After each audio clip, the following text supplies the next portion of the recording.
आपका नाम क्या है? दीपक कुमार। और आप कहाँ के रहने वाले हैं? मऊआमा सराय ख्वाजा जिला इलाहाबाद। और आपकी गवाही इस प्रकार से है कि आप जब लगभग 13 साल के थे तब से उस समय आप 5वीं कक्षा में पढ़ रहे थे और आप पढ़ाई के दौरान ही आपकी संगति भी आपके साथ में जो पढ़ने वाले आपके दोस्त लोग थे वो भी गलत जीवन में थे और आपने धीरे धीरे करके आपकी संगति भी ऐसे लोगों के साथ थी और आपका रुचि भी ऐसे लोगों के साथ था और आप धीरे धीरे करके उसी तरह गलत संगति में बढ़ते गए। जी भैया, जब मैं 5वीं क्लास में था तो हमारे दोस्त लोग जो रहते थे तो मैं उनके साथ गलत संबंध और तमाम प्रकार की बुरी बातें उनके साथ जहाँ भी जाना था होता था। वो लोग कहते थे कि आओ दीपक भाई चलते हैं हम यहाँ पे, तो मैं उन लोगों के साथ ज़रूर जाता था।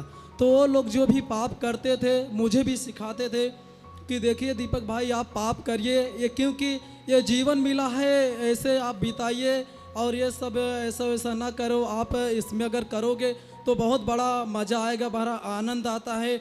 तो मैं उन लोगों के बात को मानता था और उस पर मैं चलता था और वो लोग जहाँ मुझे लिया के जाते थे मैं पाप उनके साथ ज़रूर करता था। और आपने इतना ज़्यादा अपने जीवन को पाप के हाथ में दे दिया था कि आप पूरी तरीके से आपका जीवन बिल्कुल खराब हो चुका था। जी भैया। और जैसा आपने लिखा है कि आप पढ़ते पढ़ते जब आपकी संगति इसी तरह हुई फिर आपने गलत चीज़ों को आपने अपने जीवन में शुरू किया, फिर आपकी संगति बढ़ती गई, फिर आपने 17 साल की उम्र में जब आपने हाई स्कूल की परीक्षा पास की आपने लिखा कि आपके घर के लोगों ने आपको पढ़ने में मदद मिले इस कारण से आपको एंड्रॉयड फ़ोन आपको दिला दिया और आपके परिवार के लोग समझते थे कि आप उसमें पढ़ाई करते हैं लेकिन आप गलत वीडियोस भी उसके दौरान आपने देखना शुरू किया। जी भैया, जब मैं 17 साल का हुआ हाई स्कूल में गया तो हमारे पिताजी ने मुझे मोबाइल दिलाया और उसको मैं स्कूल में ले जाता था और जब इंटरवल होता जब छुट्टी होती थी तो मैं उनके साथ रहता था, बहुत से चीज़ें पिक्चर उच्चर देखता था, परंतु मैं गंदी चीज़ नहीं देख पाता था क्योंकि मुझे वेबसाइट नहीं पता था। तो जो हमारे साथ में हमारे दोस्त लोग रहते थे उन्होंने मुझे एक वेबसाइट बताई। उन्होंने कहा कि दीपक भाई आप इस वेबसाइट को लोड करिए और इससे आप जो गंदी पुरलजी जो चित्र होती है उसे आप अच्छे रीत से देख सकते हैं। तो उन्होंने जब मुझे दिखाया तो मैंने उनकी बातों को सुना और उसके बाद मैंने मोबाइल को इस्तेमाल किया और उस गंदी वीडियो को देखना शुरू किया। और जो उसी दिन से मैं जब शाम के मैं घर आता था प्रति डे हमेशा रात में नेट बचा रहता था, पूरा उसे देखता था। जो 12 बजे नेट आता था उसे भी मैं पूरा ख़त्म करे बगैर नहीं सोता था क्योंकि मुझे बहुत मज़ा आता था, इतना अच्छा लगता था। हमारे माताजी हमारे रात में अपने बिस्तर से चला जाता था तो लोग मुझे सोचती थी कि मेरा बेटा रात में कहाँ चला गया, वो मुझे ढूंढने के लिए भी आती थी।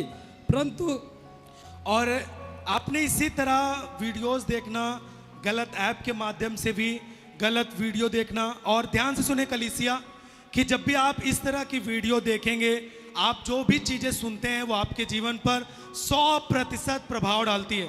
और इसी कारण जब एक जवान व्यक्ति या फिर कोई भी व्यक्ति इस तरह की वीडियो देखना और इस तरह के काम करना वो शुरू कर देता है और धीरे धीरे इन वीडियो देखना इनका आदत बन चुका था। इतना ज़्यादा ये डूब चुके थे इन सब चीज़ों में कि बिना इस तरह की वीडियो देखना, बिना देखे ये रह नहीं पाते थे और बिना जब तक इनका पूरा नेट, इनका जो डाटा था पूरा ख़त्म नहीं हो जाता था तब तक आप सोते नहीं थे।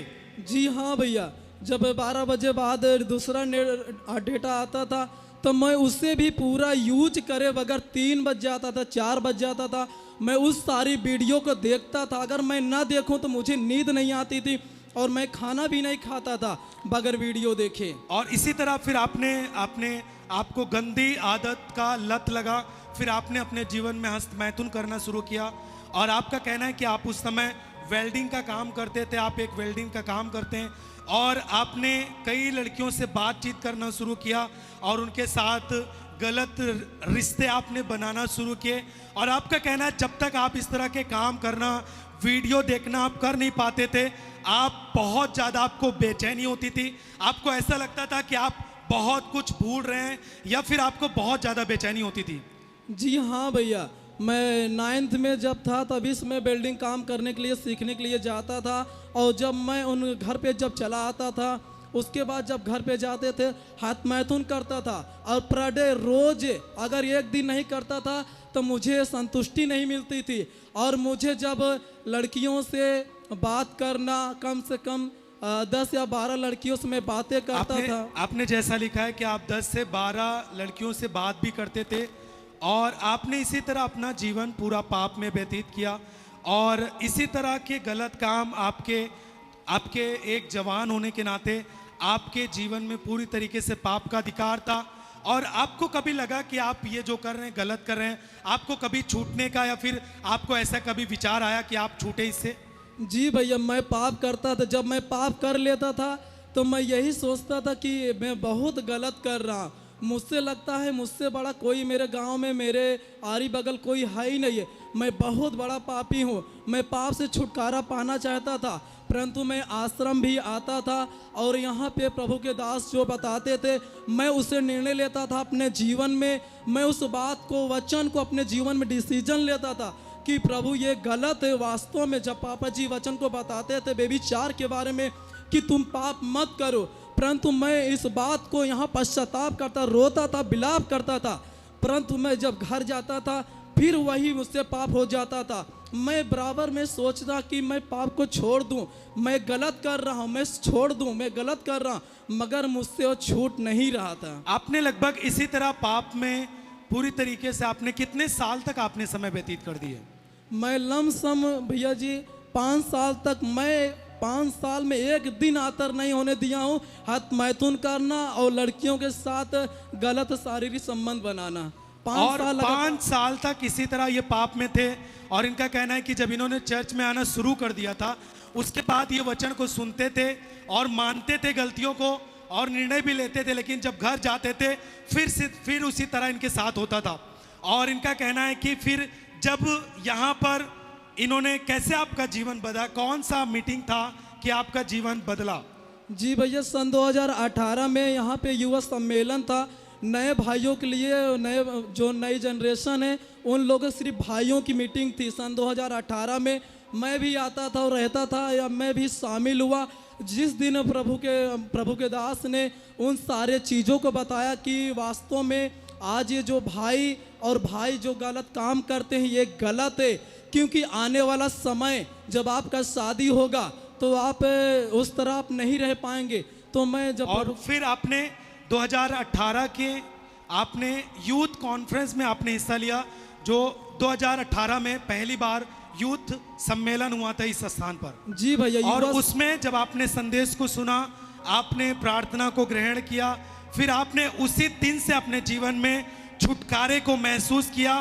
फिर आपका कहना है कि आप कितने दिन के अंदर आपने अपने छुटकारे को पाया उस दिन के बाद से? जी भैया, जब यहाँ पे युवा सम्मेलन जब मीटिंग था, यहाँ से मैं जब गया घर पे तो मैं फिर पाप किया। और उसके बाद 1 महीने के बाद मेरे जीवन के अंदर धीरे धीरे जीवन में 1 महीने के बाद मेरा जीवन बदल गया। और मैं पूरे रीस उसी दिन से मैं अच्छा और एकदम भला चंगा, और मैं कभी नहीं गुनाह किया और न कभी हाथ मैथुन किया, न किसी लड़कियों से मैंने बात किया। ताली बजाए जोर से, आपकी तारीफ ऊंची यीशु मसीह के लिए।